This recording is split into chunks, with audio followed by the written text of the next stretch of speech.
नमस्कार दोस्तों, कैसे हैं आप सभी लोग। तो पिछली वीडियो में हमने ये समझा था कि किस प्रकार से हम किसी एचसीएफ का गुणनखंड जो बहुत ही आसान तरीकों से बहुत ही कम समय में यूक्लिड डिवीजन एल्गोरिथम के माध्यम से कर सकते हैं। क्या समझा था हमने, जैसे कि मान लीजिए हमारे पास 455 है, ठीक है। 455 है और मान लीजिए हमारे पास एक संख्या 42 है। अगर हमें इसका एचसीएफ निकालना है, ठीक है, ये हम पार्ट नंबर 2 में समझे थे, ठीक है। अगर मान लीजिए हमें इसका एचसीएफ निकालना है तो सबसे पहले हम क्या करेंगे, ये जो बड़ी संख्या दिख रही है ना, इस बड़ी संख्या को क्या करेंगे, हम डिवाइड करेंगे। कैसे करेंगे, देखिए 455 बराबर में हमें ये जो छोटी संख्या है इसको हम ये समझ लें कि हमारा भाजक है, ठीक है। तो 455 में हम 42 गुणा, 42 का गुणा हम कितने में कर दें कि हमारा 455 आ जाए या 455 से कम आ जाए। यूक्लिड डिवीजन एल्गोरिथम का सबसे बेस्ट फॉर्मूला है एचसीएफ निकालने का, बहुत ही सटीक है, बहुत ही डीपली समझेंगे हम, ठीक है ना। तो अगर हम 10 में कर दें तो 420 आ जाएगा, ठीक है, टोटल 420 आ जाएगा। अब प्लस में अगर हम 35 कर दें तो हमारा कितना हो जाएगा, 455 के बराबर में हो जाएगा। कितना हो जाएगा हमारा, 455 के बराबर में हो जाएगा। अब ये जो 35 आया हमारा है, ये हमारा शेषफल यानी कि रिमाइंडर है 8, ठीक है। अब ये हमारा जो 42 है ये हमारा भाजक है, भागफल हमारा है, ठीक है ना। अब हम 42 को तोड़ेंगे, ठीक है ना। तो 42 बराबर हम कर देंगे 35 है तो हम 35 के यहाँ लिखेंगे भागफल के रूप में, ठीक है। अब फिर हम मल्टीप्लाई करेंगे, मल्टीप्लाई हम इतना करेंगे कि 42 से अधिक ना हो या 42 हो या 42 से कम हो जाए। ज्यादा होगा तो गलत हो जाएगा हमारा, ठीक है। तो 35 से कम 35 कर देंगे हम, ठीक है ना। अब 35 में हम कितना जोड़ दें कि हमारा 42 हो जाए। अगर हम प्लस इसमें हम कर दें, 35 में अगर हम 7 जोड़ दें तो टोटल हमारा कितना हो जाएगा, 42 हो जाएगा। अब ये जो 7 हमारा आया है ये हमारा रिमाइंडर हो गया और जो 35 हमारा ये हमारा भाजक हो गया। अब 35 को हम उसी प्रकार से तोड़ेंगे। अब हम इसको कब तक तोड़ेंगे, जब तक शेषफल इसका 0 नहीं आ जाता है। एचसीएफ का सबसे बढ़िया फॉर्मूला समझिएगा, जब तक 0 नहीं आ जाएगा तब तक हम ये प्रक्रिया जारी रखेंगे और समझते रहेंगे। अब हम 35 का करेंगे, ठीक है ना। 35 बराबर, अभी देखिए 7 हम इसको यहाँ पे रखेंगे। अब 7 पच्चे 35 हो जाएगा हमारा, मल्टीप्लाई अगर हम 5 से कर देंगे 7 पच्चे 35 हो जाएगा। प्लस में हमारा कितना बच गया, 0, खत्म हो गया, डायरेक्ट कट गया। 7 पच्चे 35 यानी कि शेषफल इसका कितना आ गया, 0 आ गया। अब ये जो 7 संख्या बची, ये भाजक जो है, ये जो 7 संख्या है ये 455 और 42 का क्या है, एचसीएफ है। सबसे आसान तरीका समझिएगा, ये जो 7 है ये 455 और 42 का क्या है, एचसीएफ है। तो हम ऐसे इसका यूक्लिड डिवीजन प्रमेयिका में एचसीएफ इसको निकालते हैं। समझ में आ गया कि नहीं आ गया, ये हम कब समझे थे, पिछली वीडियो में समझे थे, यानी पार्ट 2 में समझे। अब देखिए, अब हम पार्ट 3 हमारा है। अब इसके बाद हम शुरू करेंगे एक नया पॉइंट जिसका नाम है फंडामेंटल थ्योरम ऑफ अर्थमेटिक। क्या है, फंडामेंटल थ्योरम ऑफ अर्थमेटिक। मैं बता दूंगा आपको, एल्गोरिथम, एल्गोरिथम, ठीक है, एल्गोरिथम एंड लेम्मा। एल्गोरिथम और लेम्मा एक ऐसा शब्द है, एल्गोरिथम का मतलब हमारा ये हो जाता है, जैसे मान लीजिए मैथमेटिक्स में कितनी सी भी बड़ी समस्या क्यों नहीं है, किसी भी अगर आप क्वेश्चन लगा रहे हैं, कोई भी क्वेश्चन लगा रहे हैं, अगर उसमें कोई भी दिक्कत आ रही है, ठीक है, तो आप मैथमेटिक्स में जो हमारा अर्थमेटिक दिया गया है इसका प्रयोग कर सकते हैं। इसको हम कहते हैं कलन विधि। क्या कहते हैं, कलन विधि कहते हैं। कितनी सी भी बड़ी कोई भी समस्या आ जाए मैथमेटिक्स में, हम अर्थमेटिक को लगा के उसको हल कर सकते हैं, ठीक है। और ये लेम्मा जो हमारा होता है ये अर्थमेटिक का, ठीक है, अर्थमेटिक का एक छोटा सा पॉइंट होता है, छोटा सा टुकड़ा होता है। ये तो लेम्मा जो खुद में संतुष्ट रहता है, प्रमेयिका है, ये खुद में संतुष्ट रहता है, लेकिन ये खुद को भी संतुष्ट करता है और दूसरे को भी संतुष्ट करता है, ये लेम्मा जो है। और अर्थमेटिक है, कितनी सी भी बड़ी श्रृंखला की वजह, कितनी भी बड़ी श्रृंखला क्यों ना आ जाए, ये एल्गोरिथम जो उसको हल कर देता है। एल्गोरिथम जो हमारी 9वीं शताब्दी में दिया गया था, ठीक है, कब, 9वीं शताब्दी में। इसके राइटर है अल ख्वारिज़मी। कौन है, अल ख्वारिज़मी। समझ में आ गया कि नहीं आ गया। अब चलिए हमारा लास्ट पॉइंट है, हम समझेंगे इसमें 3 बहुत बड़े स्टेप, 3 बहुत बड़े पॉइंट समझेंगे कि हमें एचसीएफ कैसे निकालना है एल्गोरिथम, यूक्लिड डिवीजन एल्गोरिथम, ठीक है। सबसे पहले हम बात करते हैं, जैसे मान लीजिए हमारे पास 2 धनात्मक जो है पूर्णांक है, ठीक है, 2 धनात्मक पूर्णांक, 2 धनात्मक पूर्णांक, जो दो धनात्मक पूर्णांक होते हैं वो HCF क्या करते हैं, परिकलित करते हैं। HCF को क्या कहते हैं, परिकलित करते हैं। कैसे परिकलित करते हैं, परिकलित का मतलब ये हो जाता है, जैसे मान लीजिए हमारे पास दो धनात्मक संख्या है, A है एंड B है, ठीक है। A और B हमारा क्या है, एक धनात्मक, समझ लीजिए कि हमारा पूर्णांक है, धनात्मक पूर्णांक है। अब ये जो धनात्मक पूर्णांक A और B है, इसका जब हम HCF निकालेंगे, ये जो हमारा A और B है, ये जो इसका HCF होगा D, ये जो D है वो A और B दोनों को विभाजित करता है। A और B जो है दोनों को विभाजित करता है, ठीक है। तो इस प्रकार से हम इसका HCF निकाल सकते हैं। कोई भी संख्या हो, दो धनात्मक पूर्णांक होने चाहिए। कौन सी, दो धनात्मक पूर्णांक होंगी, हम तब क्या कर सकते हैं, Euclid division algorithm and Euclid division lemma का प्रयोग करके हम HCF निकाल सकते हैं। रियल नंबर में हमारा है, ठीक है। क्लास 10 का रियल नंबर है हमारा, सबसे जबरदस्त है, बढ़िया है। चलिए ठीक है, हम ऐसे ही देखते हैं। अब एक चीज मैं आपको समझा रहा हूँ, हम सीधे डायरेक्ट या तो स्टेप पे आ जाते हैं। 3 स्टेप है, बहुत ही सिंपल है, बहुत ही सरल है। कौन कौन से स्टेप है वो हम पहले समझ चुके हैं, वो जो स्टेप है वो पहले हम समझ चुके हैं, लेकिन हम उसको डीपली तरीके से आपको समझाना चाहते हैं। समझिएगा, जैसे मान लीजिए हमारे पास दो धनात्मक पूर्णांक है, C है एंड D है, दो धनात्मक पूर्णांक हमारे पास है, ठीक है। हम इसको लिख सकते हैं C ग्रेटर देन D। अब C ग्रेटर देन D का HCF अगर हमें निकालना हो, HCF निकालना हो तो हम कैसे निकालेंगे, कौन कौन से स्टेप लगेंगे। ये हमारा दो पॉजिटिव है पूर्णांक है, दो पॉजिटिव पूर्णांक C और D है। चलिए हम इसका निकालते हैं। पहला स्टेप मैं आपको समझा रहा हूँ, देखिए स्टेप इसमें 3 है। स्टेप 3 स्टेप है, कौन कौन से स्टेप है। पहला स्टेप ये हमारा है, जैसे मान लीजिए हमारे पास दो पूर्णांक है, ठीक है, धनात्मक पूर्णांक है A और B। A और B जो है अगर हमें इसको निकालना है तो इसका डायरेक्ट कर सकते हैं, यानी कि यूक्लिड डिवीजन एल्गोरिथम के माध्यम से, यूक्लिड डिवीजन प्रमेयिका के माध्यम से हम इसका HCF निकाल सकते हैं। जब हम इसका HCF निकालेंगे तो हमारा इसमें क्या प्राप्त होगा, Q प्राप्त होगा एंड R प्राप्त होगा। Q से क्वांटेट एंड R से रिमाइंडर, ठीक है। शेषफल और भागफल प्राप्त होगा। जब हमारा शेषफल और भागफल प्राप्त होगा तो क्या हो जाएगा हमारा, C इज इक्वल टू, ठीक है, C is equal to D Q plus R. क्या हो जाएगा, C is equal to D Q plus में R हो जाएगा। जब प्राप्त होगा HCF में तो हम इसको लिख सकते हैं 0 less greater than equal R less than D। क्या हो जाएगा, लेस देन हमारा D हो जाएगा। ध्यान दीजिएगा, 0 less greater than equal R less than D हमारा यहाँ लिखा गया है, ठीक है ना। ये पहला स्टेप हो गया, समझिए, ये पहला स्टेप हो गया कि हम इसको डायरेक्ट कर सकते हैं। और दूसरा स्टेप क्या है, पहला स्टेप हो गया, दूसरा स्टेप मैं आपको समझा रहा हूँ। जैसे मान लीजिए हमारे पास R इज इक्वल टू 0, यानी कि रिमाइंडर बराबर, यानी कि शेषफल बराबर अगर 0 आ रहा है, ठीक है, तो जो D है, ये जो D पूर्णांक है हमारा, ठीक है ना, पूर्णांक जो D हमारा पूर्णांक है वो C एंड D दोनों का HCF होगा, HCF होगा। जैसे मान लीजिए हमने पहले समझा था A और B दोनों का भाजक क्या है, D है, तो उसी प्रकार से C धनात्मक है क्योंकि C और D का HCF D होगा, पूर्णांक जो है D, ठीक है। लेकिन ध्यान दीजिएगा, अगर R not is equal to 0 है, अगर R not is equal to 0 है तो हम फिर से क्या करेंगे, यूक्लिड डिवीजन प्रमेयिका का प्रयोग करेंगे। किसका प्रयोग करेंगे, Euclid division lemma, Euclid division lemma का प्रयोग करेंगे। कब करेंगे, अगर R not is equal to 0। किसके लिए करेंगे, हम करेंगे D एंड R के लिए।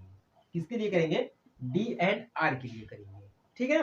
अब सबसे लास्ट वाला स्टेप और सबसे इंपॉर्टेंट पॉइंट क्या है, जब तक हम लोग यूक्लिड डिवीजन लेम्मा का प्रयोग करेंगे, ठीक है, पहला स्टेप करेंगे और दूसरा स्टेप कंप्लीट करेंगे, जब तक शेषफल 0 नहीं आ जाता है, ध्यान दीजिएगा, जब तक शेषफल 0 नहीं आ जाता है तब तक हम तीसरे स्टेप को फॉलो करते रहेंगे, पहला दूसरा तीनों फॉलो करते रहेंगे, जब तक शेषफल जीरो नहीं है, जैसा कि हमने आपको शुरू में ही समझा दिया था, पार्ट 2 के लास्ट में एंड पार्ट 3 के पहले हम आपको समझा दिए थे। जब तक जीरो नहीं आ जाता है तब तक हमारा ये प्रोग्राम चलता रहेगा, एचसीएफ निकलता रहेगा, ठीक ना।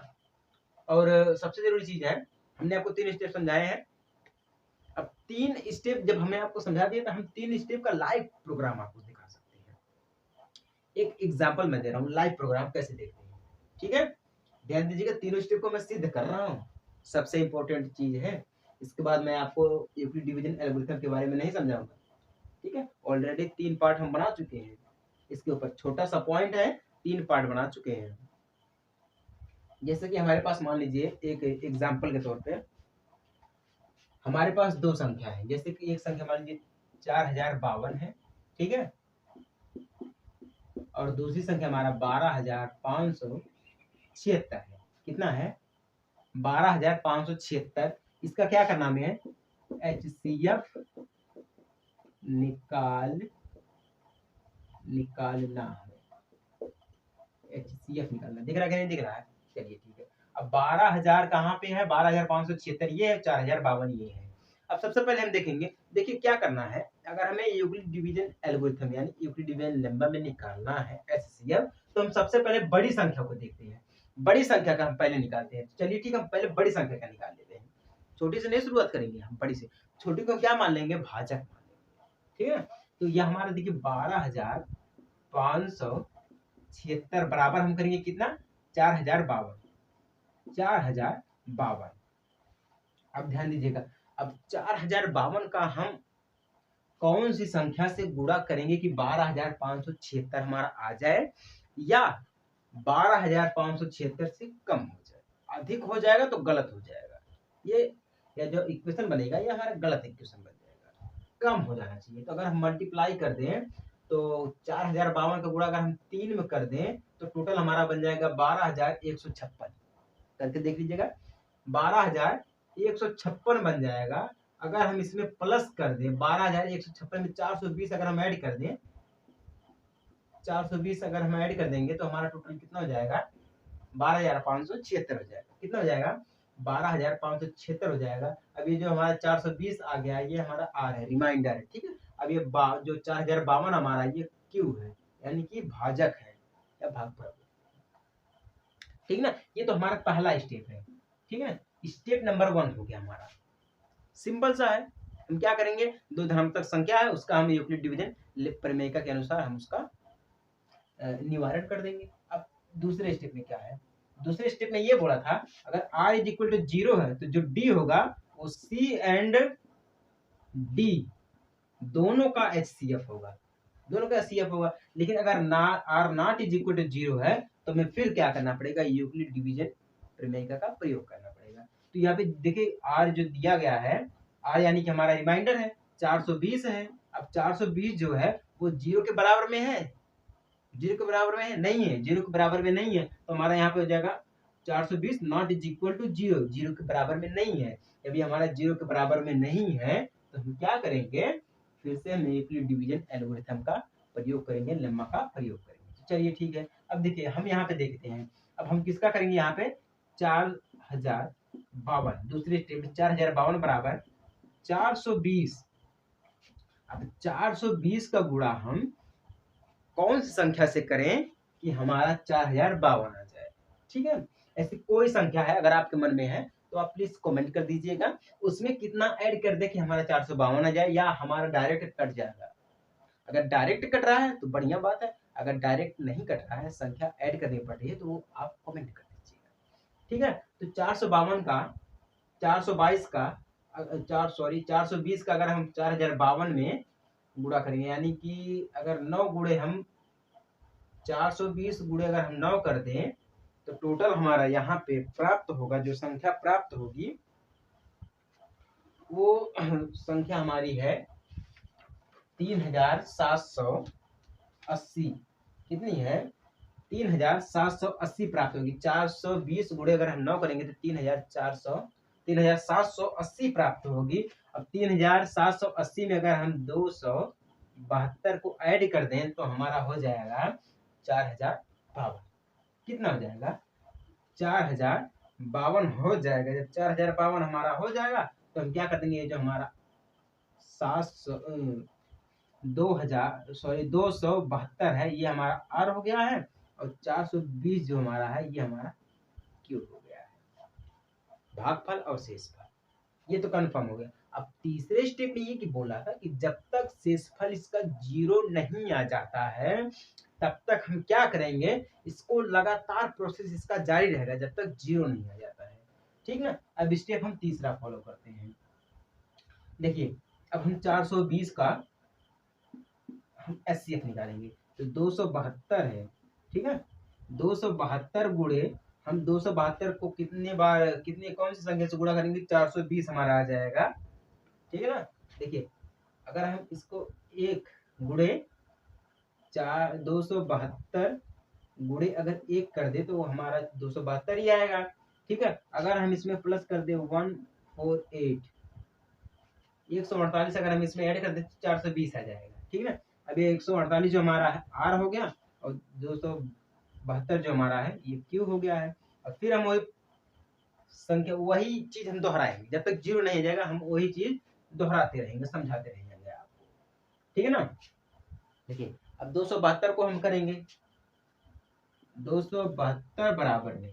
ठीक है, अब 148 दिया है, 148 गुणे अब 148 का हम गुणा करेंगे। ठीक है ना, तो एक बार करेंगे, प्लस में हमारा क्या बच जाएगा, 124 बच जाएगा। ठीक ना। अब ये जो हमारा आर हो गया, अब ये जो हमारा क्यू हो गया, ध्यान दीजिएगा। फिर वही चीज 148 बराबर में 124 गुणे, फिर हम वही चीज दोहराएंगे तो एक करेंगे। ठीक है ना, फिर प्लस में हम कितना जोड़ेंगे, 24। ठीक है, 24 दूना 48 यानी कि हम प्लस में 24 जोड़ेंगे। अब जो हमारा 24 है ये हमारा आर हो गया, अब ये जो 124 है ये हमारा क्यू हो गया, भागफल शेषफल हो गया। ठीक ना, ध्यान दीजिएगा, भागफल और शेषफल हो गया। अब हम 24 को लाते हैं। ठीक है, 124 दिख रहा है कि नहीं दिख रहा है। अब 124 बराबर है हम करते हैं 24। ठीक ना, अब मल्टीप्लाई हम करेंगे तो 24 का गुणा अगर हम 5 में कर दें तो हमें मिल जाएगा 120। कितना मिल जाएगा, 120 मिल जाएगा। अगर हम प्लस यहीं पे हम कर दे 4 तो टोटल हमारा कितना हो जाएगा, 124 हो जाएगा। अब ये जो संख्या 4 हमारी दिख रही है ये हमारी क्या है, आर है, और 24 जो हमारा है ये हमारा क्यू है। अब 24 को हम तोड़ते हैं, 24 का एचसीएफ होगा हमारा 4 दिया गया है यहाँ पे है। अब 4 छक का 24, 4 का गुणा अगर हम 6 में करेंगे 24 आ जाएगा। ठीक है ना, तो प्लस में हमारा क्या बच गया, 0 बच गया। क्यों बच गया 0, क्योंकि 4 जो है अगर 4 का गुणा हम 6 से कर देंगे तो 24 आ जाएगा, यानी कि टोटल हमारा 0 आ जाएगा। रिमाइंडर में कुछ बचेगा ही नहीं। जब कुछ नहीं बचेगा तो ये जो हमारा एचसीएफ है यहीं पे समाप्त हो जाएगा। तीसरा रूल फॉलो हो गया, यहीं पे हमारा समाप्त हो जाएगा। अब ये जो हमारा 4 बचा ये हमारा भाजक है। क्या है, भाजक। अब ये 4 है वो 12,576 एंड 4,052 का दोनों का एचसीएफ है। इसका है दोनों का एचसीएफ है। एक तो हमारा इसका एचसीएफ 4 है और इसका भी एचसीएफ हमारा कितना है, 4। ये जो 4 बचा ये दोनों का एचसीएफ हो जाएगा। सबसे आसान भाषा, सबसे आसान तरीके से, सबसे आसान भाषा में हम आपको समझा रहे हैं। ध्यान दीजिएगा, क्लास 10th का हमारा है रियल नंबर मैथमेटिक्स, ज्यादा कुछ नहीं है। अभी एक चीज और इसमें समझिएगा, एचसीएफ जो सबसे जरूरी चीज होता हमारा है, जैसे मान लीजिए हमने इतनी बार इसका एचसीएफ निकाला है। ठीक है, लगभग में 1 2 3 4 5 6 7 बार हमने लगभग में इसका एचसीएफ निकाला है। जब 7 बार इसका हमने एचसीएफ निकाला है तो एचसीएफ को अगर हम लिखेंगे तो कैसे लिखेंगे, मैं आपको समझा रहा हूँ। हम ऊपर से नहीं काउंट करेंगे, डायरेक्ट नीचे से काउंट करेंगे। कैसे, जैसे मैं आपको पहले वीडियो में समझाए थे कि यूक्लिड डिवीजन लेम्मा, 2 2 गिनने पर 1 बच रहा है, 3 3 गिनने पर 2 बच रहा है, 4 4 गिनने पर 3 बच रहा है, 5 5 गिनने पर 4 बच रहा है, एंड 6 6 गिनने पर 5 बच रहा है, 7 7 गिनने पर 0 बच रहा है। तो हम क्या किए, 2 2 से नहीं शुरू किए थे, हम 7 7 गिनने पर जब 0 बच रहा तो हम 7 से शुरू किए थे, नीचे से ऊपर ले गए थे। अब यहाँ पर भी हम क्या करेंगे, नीचे से ऊपर ले जाएंगे। ठीक है, जब नीचे से ऊपर ले जाएंगे तो हमारा एचसीएफ देखिएगा, ध्यान दीजिएगा, हम ऐसे इसको लिख रहे हैं ताकि एचसीएफ हाईएस्ट कॉमन फैक्टर, इसका पहला सबसे पहला क्या होगा, 24 होगा और 4 होगा। ठीक है ना, 24 होगा और 4 होगा। फिर HCF की बात करते हैं हम। फिर दूसरे में क्या हो जाएगा हमारा, देखिए 124 है और 24 है, ठीक ना, तो हमारा यहाँ पे हो जाएगा 124 हो जाएगा, फिर 24 हो जाएगा। फिर HCF हम निकालेंगे, जितनी बार हम इसका HCF निकालेंगे उतना ही हमारे लिए बेटर हो जाएगा। फिर 272 है, 148 है, हमारा 272 हो गया, ठीक है, फिर 148 हो गया। फिर हम HCF निकालेंगे, फिर हमारा कितना है 420 और 272 है, 420 है, 272 है। फिर हम HCF निकालेंगे, फिर कितना हमारा है 12,576 है एंड 4,052 है, 12,576 है, 4,052 है। ठीक, कितना हो गया 1 2 3 4 5, सॉरी 5 ही हुआ, यहाँ पे जोड़ा 1 2 3 4 5 6 7, लेकिन यहाँ पे 7 बार डिवाइड हुआ है, कोई बात नहीं है, डिवाइड होने में थोड़ा लग जाता है। जब हम इसका इस टाइप से निकालेंगे HCF ऐसे लिखेंगे, ठीक ना। तो उम्मीद करता हूँ आप लोगों को जरूर समझ में आ गया होगा कि कैसे LCM निकालते हैं एंड कैसे हम HCF निकालते हैं यूक्लिड डिवीजन प्रमेयिका के रूप में, यूक्लिड डिवीजन लेम्मा के रूप में, एल्गोरिथम के रूप में। अब समझ में आया आप सभी लोगों को?